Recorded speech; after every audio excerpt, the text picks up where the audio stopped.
ഈ നിമിഷത്തെ ഏറ്റവും പ്രധാനപ്പെട്ട വാർത്ത കന്യാസ്ത്രീകൾ നമുക്കറിയാം ഛത്തീസ്ഗഡിലെ കന്യാസ്ത്രീകൾ അവർ മതപരിവർത്തനം മനുഷ്യക്കടത്ത് എന്നിവ ആരോപിക്കപ്പെട്ട് ജയിലിൽ കഴിയുകയായിരുന്നു. അവർ ഇന്ന് കോടതിയിൽ ജാമ്യാപേക്ഷയ്ക്ക് സമർപ്പിച്ചിരുന്നു. അവരുടെ ജാമ്യാപേക്ഷ കോടതി തള്ളിക്കളഞ്ഞിരിക്കുന്നു എന്നുള്ളതാണ് മനസ്സിലാക്കുന്നത്. ഇനി അവർക്ക് ഹയർ കോർട്ടിലേക്ക് ജാമ്യാപേക്ഷയുമായി മൂവ് ചെയ്യേണ്ടി വരും. എന്തായാലും ഈ നിമിഷത്തെ ഏറ്റവും പ്രധാനപ്പെട്ട അതിനിർണായകമായ വാർത്തയാണത്. കാരണം നമുക്കറിയാം കുറച്ച് മണിക്കൂറുകൾക്ക് മുൻപ് തന്നെ BJPയുടെ സംസ്ഥാന ജനറൽ സെക്രട്ടറിയായ അനൂപ് ആന്റണി അവിടെ ചെല്ലുന്ന ഒരു സാഹചര്യം ഉണ്ടായി. നീതിപൂർവമായി കാര്യങ്ങൾ തന്നെ മുന്നോട്ട് കൊണ്ടുപോകും കാര്യങ്ങൾ എന്ന് പറഞ്ഞിരുന്നു.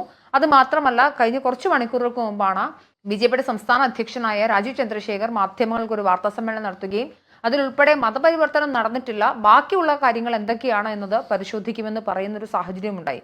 അപ്പോൾ അതായത് ജുഡീഷ്യറി ഇവരുടെ ജാമ്യം നിഷേധിച്ചിരിക്കുന്നു. അത് FIRന്റെയും കോടതിയിൽ സമർപ്പിച്ച രേഖകളുടെയും ഒക്കെ അടിസ്ഥാനത്തിലായിരിക്കും.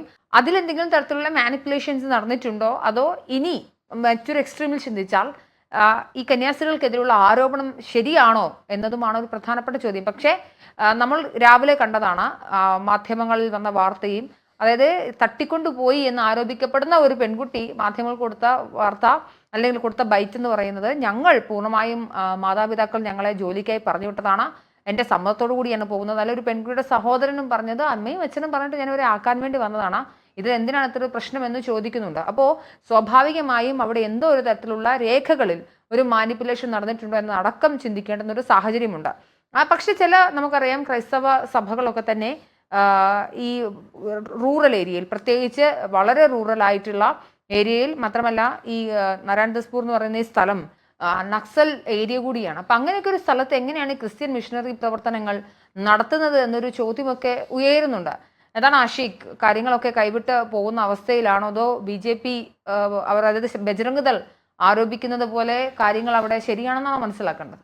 മനുഷ്യ രാജീവ് ചന്ദ്രശേഖർ ഇവിടെ നടത്തിയ പത്രസമ്മേളനത്തിൽ പറയുന്ന കാര്യങ്ങളാണ് വളരെ നിർണായകമായി എനിക്ക് തോന്നിയത്. കാരണം അദ്ദേഹം പറയുന്നുണ്ട് BJPക്ക് ബോധ്യപ്പെട്ടു അവിടെ ഒരു മതപരിവർത്തനം നടന്നിട്ടില്ല എന്നത് BJPക്ക് ബോധ്യപ്പെട്ടു. അതിന്റെ അടിസ്ഥാനത്തിൽ കേരളത്തിലെ BJP ഘടകം അവിടുത്തെ മുഖ്യമന്ത്രിയും അതുപോലെ തന്നെ ആഭ്യന്തരമന്ത്രിയുമായെല്ലാം നിരന്തരം സംസാരിക്കുന്നുണ്ട്. കേരളത്തിലെ സഹമന്ത്രി ജോർജ് കുര്യൻ ഇതിനെ പറ്റിയൊന്നും പ്രതികരിക്കുന്നില്ലല്ലോ എന്ന മാധ്യമപ്രവർത്തകർ രാജീവ് ചന്ദ്രശേഖരോട് ചോദിക്കുമ്പോൾ അദ്ദേഹം പറയുന്നുണ്ട്, അദ്ദേഹം ഇതിന് പുറകെ തന്നെയുണ്ട്, പക്ഷേ ചില പ്രശ്നങ്ങൾ മൂലം, അല്ലെങ്കിൽ അദ്ദേഹം ഒരു സഹമന്ത്രിയാണ്, അതുകൊണ്ട് അദ്ദേഹത്തിന് ഒരുപാട് ലിമിറ്റേഷൻസ് ഉണ്ട്, അതിനകത്ത് നിന്നുകൊണ്ടേ സംസാരിക്കാൻ പറ്റൂ. അപ്പോൾ അദ്ദേഹം ഇതിന്റെ പിന്നാലെ തന്നെയാണ്, വരും മണിക്കൂറുകളിൽ അദ്ദേഹം പ്രതികരിക്കുമായിരിക്കും. കാരണം അദ്ദേഹത്തിന് ചെയ്തു തീർക്കാൻ ഒരുപാട് കാര്യങ്ങളുണ്ട്, നിരന്തരം അവരുമായി സർക്കാരുമായി സംസാരിക്കുന്നുണ്ട് എന്നെല്ലാം പറയുന്നുണ്ട്. ഇവിടെ BJPക്ക് ബോധ്യപ്പെട്ടെങ്കിൽ അവിടെ മതപരിവർത്തനമാണല്ലോ ഇവർക്ക് നേരെ ആരോപിച്ച കുറ്റം. ആ ഒരു തെറ്റ് BJPക്ക്, അങ്ങനെ ഒരു സംഭവം അവിടെ നടന്നിട്ടില്ല എന്ന് BJPക്ക് ബോധ്യപ്പെട്ടെങ്കിൽ പിന്നെ ആർക്കാണ് അവിടെ ബോധ്യപ്പെടാനുള്ളത് എന്നാണ് എനിക്ക് ആദ്യം ചോദിക്കാനുള്ളത്. കാരണം അവിടുത്തെ മുഖ്യമന്ത്രിയോട് ഈ രാജീവ് ചന്ദ്രശേഖർ മുഖ്യമന്ത്രിയോടും ആഭ്യന്തരമന്ത്രിയോടും നിരന്തരം ഇതിനെപ്പറ്റി സംസാരിച്ചു. BJP ഘടകത്തിന് അതില്ല, അങ്ങനെ ഒരു സംഭവം നടന്നിട്ടില്ല എന്ന് ബോധ്യപ്പെട്ടു, അതവരെ മനസ്സിലാക്കാൻ ശ്രമിക്കുന്നുണ്ട് എന്ന് പറഞ്ഞു കഴിഞ്ഞാൽ വേറെ എന്ത് തെറ്റാണ് അവർക്ക് നേരെയുള്ളത്? ഇപ്പോൾ അവിടുത്തെ പോലീസ് ഉദ്യോഗസ്ഥർ തെറ്റിദ്ധരിച്ചത് കൊണ്ടാണ് ഇവരെ അറസ്റ്റ് ചെയ്തത് എന്നാണ് രാജീവ് ചന്ദ്രശേഖർ പറയുന്നത്. ഛത്തീസ്ഗഡിൽ മതപരിവർത്തനം ഒരു നിയമലംഘനമാണ്, അതുകൊണ്ട് തന്നെ ആ തെറ്റ് അവിടെ നടന്നിട്ടുണ്ടോ എന്ന സംശയത്തിന്റെ പേരിലാണ് ഇവരെ അറസ്റ്റ് ചെയ്തത്. പക്ഷേ അങ്ങനെയൊന്നും അവിടെ നടന്നിട്ടില്ല.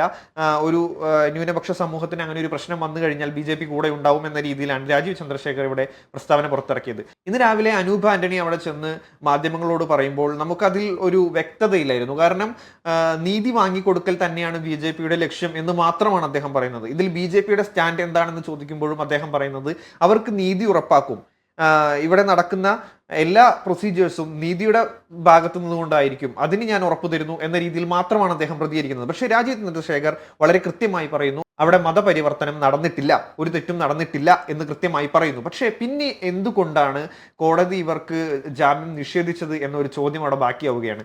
അതിന് മനുജ സൂചിപ്പിച്ചതുപോലെ തന്നെ ഇതിൽ അവർ FIRൽ എഴുതി ചേർത്ത പ്രശ്നങ്ങൾ എന്തൊക്കെയാണ്, അല്ലെങ്കിൽ വകുപ്പുകൾ എന്തൊക്കെയാണ് എന്നെല്ലാം പരിശോധിക്കേണ്ടതുണ്ട്. മാത്രമല്ല ഇതൊരു അവരുടെ ബജരംഗ് ദളിനെ സംബന്ധിച്ച ഒരു അഭിമാന പ്രശ്നം കൂടിയാണ്. അതായത് അവരെ സംബന്ധിച്ചിടത്തോളം അവർ മുന്നോട്ട് വയ്ക്കുന്ന പൊളിറ്റിക്കൽ ആശയത്തിന്റെ, രാഷ്ട്രീയ ആശയത്തിന്റെ ആവർത്തനം, അല്ലെങ്കിൽ അതിന്റെ എക്സാക്ട്ലി അത് പ്രാക്ടിക്കലി പ്രാവർത്തികമാക്കുക എന്നാണ് അവർ ചെയ്തുകൊണ്ടിരിക്കുന്നത്. അത് ഏതെങ്കിലും തരത്തിലൊന്നും അവിടുത്തെ ജുഡീഷ്യറി ചലഞ്ച് ചെയ്യുന്ന രീതിയിലേക്ക് അവർ ഏതെങ്കിലും തരത്തിലൊരു ലൂപ്ഹോൾ ഉണ്ടാക്കിയൊരു എന്താ പറയുക ഒരു റിപ്പോർട്ട് സമർപ്പിക്കുമെന്ന് ഞാൻ വിചാരിക്കുന്നില്ല. ഇനി നോക്കൂ, ഞാൻ പറഞ്ഞത് ഇത് ഇനി പോട്ടെ ആഷിഖ്, നമുക്ക് ഇങ്ങനെ വേറൊരു വശം കൂടി ഉണ്ടല്ലോ. ഇനി ഇത് സത്യമാണെങ്കിലോ നമുക്ക് ആ ഒരു വശം കൂടി തള്ളിക്കളയാൻ സാധിക്കില്ല. ഇനി അത് സത്യമാണെങ്കിൽ അത് തീർച്ചയായിട്ടും അത് ആ ജുഡീഷ്യറിയുടെ രീതികളിൽ തന്നെ പോകണം. അങ്ങനെയാണെങ്കിൽ പോലും മോബിലിംഗ് ചെയ്യുകയും കയ്യേറ്റം ചെയ്യാൻ ശ്രമിക്കുകയും ചെയ്ത ബജറംഗ് ദൾ പ്രവർത്തകരെയും ഈ നിയമത്തിന് മുന്നിൽ കൊണ്ടുവരണം. അതല്ലേ ന്യായമായ ആവശ്യം. തീർച്ചയായും ഒരാൾക്കും നിയമം കയ്യിലെടുക്കാൻ ഒരാൾക്കും അവകാശമില്ല. അതിന് അധികാരികളുണ്ട്, ഓഫീസേഴ്സ് ഉണ്ട്, പോലീസുകാരുണ്ട്. അതുകൊണ്ട് തന്നെ ഇവിടെ കന്യാസ്ത്രീകൾ കുറ്റം ചെയ്തു എന്ന് ഉറപ്പാവുകയാണെങ്കിൽ തന്നെ അവർക്ക് നിയമത്തിന്റെ ഒരു പരിരക്ഷ ലഭിക്കാൻ അവരും അവകാശികളാണ്. അപ്പോൾ ഈ സ്റ്റേഷനിൽ കയറി അവരെ കൈയാറ്റം ചെയ്ത് നമ്മൾ കാണുന്നുണ്ട്, ഒരു സ്ത്രീ അവരെ അടിക്കാൻ ഓങ്ങുന്നതും ചെവിയിൽ പിടിച്ചു തിരിക്കുന്നതും എല്ലാം ദൃശ്യമാധ്യമങ്ങൾ പകർത്തി ന്യൂസിലൂടെ നമ്മൾ കാണുന്നുണ്ട്. അപ്പോൾ അത്തരക്കാർക്കുമെതിരെയും ഇതുപോലെയുള്ള എന്താ പറയുക നിയമങ്ങൾ നടപടികൾ ഉണ്ടാവണം. പിന്നെ ഇതിൽ എടുത്തു പറയേണ്ട മറ്റൊരു കാര്യം, ക്രൈസ്തവ സഭകൾ നാളെ കേരളത്തിൽ പ്രതിഷേധത്തിനൊരുങ്ങുകയാണ്. കാരണം BJPക്കെതിരെ അവർ പ്രതിഷേധത്തിന് കച്ചകെട്ടി തിരുവനന്തപുരം അടക്കമുള്ള നഗരങ്ങളിൽ അവർ പ്രത്യക്ഷ സമരത്തിന് ഒരുങ്ങുകയാണെന്നാണ് അറിയാൻ കഴിയുന്നത്. ഇത് വളരെ രീതിയിൽ BJPയെ ബാധിച്ചു തുടങ്ങി എന്ന് വേണം മനസ്സിലാക്കാൻ. പക്ഷേ ഇവിടെ പ്രധാന കാര്യം കേരളത്തിൽ അത് BJPക്ക് ഇരുട്ടടിയാകുന്നത് പോലെ ആയിപ്പോയി എന്ന യാഥാർത്ഥ്യമാണ്. പക്ഷേ മുതലെടുക്കുന്നവരെ കുറിച്ച് കൂടി പറയണം ആശിക്ക്. ഇത് ആരാണ് മുതലെടുക്കുന്നവ? ഇവിടുത്തെ പൊളിറ്റിക്കൽ ഇസ്ലാമിന്റെ ആളുകൾ, അതായത് അതിനെ മുതലെടുത്തുകൊണ്ട് സംസാരിക്കുന്ന ഒരു വലിയ വിഭാഗമുണ്ട് ഇവിടെ. അല്ലെങ്കിൽ ഈ പറഞ്ഞതുപോലെ കന്യാസ്ത്രീകളെ സംഘികൾ ആക്രമിക്കുകയാണ് എന്ന രീതിയിൽ പറഞ്ഞുകൊണ്ട് ഇവരുടെ പൊളിറ്റിക്കൽ, ഇപ്പോൾ മൗദൂദികളെ സംബന്ധിച്ച് അവരുടെ പൊളിറ്റിക്കൽ താല്പര്യങ്ങൾ എന്തൊക്കെയാണെന്ന് വളരെ വ്യക്തമാണ്. അവരുടെ പ്രശ്നങ്ങൾ വരുമ്പോൾ സൈലന്റ് ആയിരിക്കുകയും എന്നാൽ സംഘികൾക്കെതിരെ ആക്രമിക്കാൻ പറ്റുന്ന ഒരു വിഷയം കിട്ടുന്ന സമയത്ത് അതിനെ എടുത്തു വെച്ചുകൊണ്ട് നോക്കൂ ഞങ്ങൾ അപ്പോഴേ പറഞ്ഞതല്ലേ എന്ന് പറയുകയും ശബ്ദമുണ്ടാക്കുകയും ചെയ്യും. അപ്പോൾ അവർക്ക് ആവശ്യമുള്ള ഒരു സ്പേസിൽ വന്നിട്ട് നിശബ്ദരാവുകയും അവർക്ക് ഇടപെടാനും, അതായത് മറ്റുള്ള ആളുകളെ സ്വാധീനിക്കാൻ പറ്റുന്ന സ്റ്റേറ്റ് വരുമ്പോഴത്തേക്കും അതിനെ മുതലെടുക്കാനും ചെയ്യുന്ന ഒരു പൊള്ളത്തരം കൂടി ഇവിടെ തുറന്നു കാണിക്കപ്പെടേണ്ടതുണ്ട്. അതുതന്നെയാണ് ഇടതുപക്ഷത്തിന്റെ കുറേയധികം ആളുകളും ഈ വിഷയത്തിൽ പ്രതികരിക്കുന്നതൊക്കെ തന്നെയും അടുത്ത തെരഞ്ഞെടുപ്പ് മുന്നിൽ കണ്ടുകൊണ്ട് തന്നെയാണ്. ഇത് മറ്റാർക്കെങ്കിലും ആയിരുന്നു ഇങ്ങനെ വന്നിരുന്നതെങ്കിൽ, കാര്യം കേരളത്തിലെ ക്രൈസ്തവ സമൂഹം മൊത്തത്തിലൊരു അജിറ്റേറ്റഡ് ആയിട്ടുണ്ട്. അവർക്ക് എന്താണ് എവിടെയാണ് അവരെന്ന് പറയാൻ ഒരു മുന്നണിക്ക് സാധിക്കാത്തൊരവസ്ഥയിലേക്ക് വന്നിട്ടുണ്ട്. അപ്പോൾ ഒരു എൻ ബ്ലോക്ക് പോലെ ആ സാമുദായിക വോട്ട് എങ്ങോട്ട് പോകും എന്നിരിക്കെയാണ് വീണ് കിട്ടിയൊരു കച്ചിത്തുരുമ്പ് പോലെ ദാ വരുന്നു ഇങ്ങനെയൊരു കാര്യം. അത് BJPയുടെ നിർഭാഗ്യം എന്ന് പറയട്ടെ, പെട്ടുപോയത് 2 മലയാളി കന്യാസ്ത്രീകൾ കൂടിയായിരുന്നു എന്നുള്ളതാണ്. അപ്പോൾ ഞാൻ പറഞ്ഞു വരുന്നത് ആകത്തുകയിൽ ഇതിനകത്ത് ജുഡീഷ്യറി അവർക്ക് ജാമ്യം നിഷേധിച്ചിട്ടുണ്ടെങ്കിൽ കാരണമുണ്ടോ ഇല്ലയോ എന്നുള്ളതൊക്കെ അന്വേഷണത്തിന്റെ ഭാഗമായി വരണം. പക്ഷേ ഇതിൽ എന്തെങ്കിലും തരത്തിലുള്ള മാനിപ്പുലേഷൻ രേഖകളിൽ നടന്നിട്ടുണ്ടെങ്കിൽ അത് ചോദ്യം ചെയ്യപ്പെടണം. മാത്രമല്ല ഈ കന്യാസ്ത്രീകൾ ഇങ്ങനെ ചെയ്തിട്ടുണ്ടെങ്കിൽ അത് ചോദ്യം ചെയ്യാനുള്ള അധികാരാവകാശം അവരുടെ നാട്ടിലെ പോലീസിനുണ്ട്. അവർക്ക് അപ്പോൾ അതുമായി ബന്ധപ്പെട്ട അന്വേഷണങ്ങൾ നടക്കുകയും കൂടുതൽ തെളിവുകളും സുതാര്യമായി കൊണ്ടുവരേണ്ടതാണ്.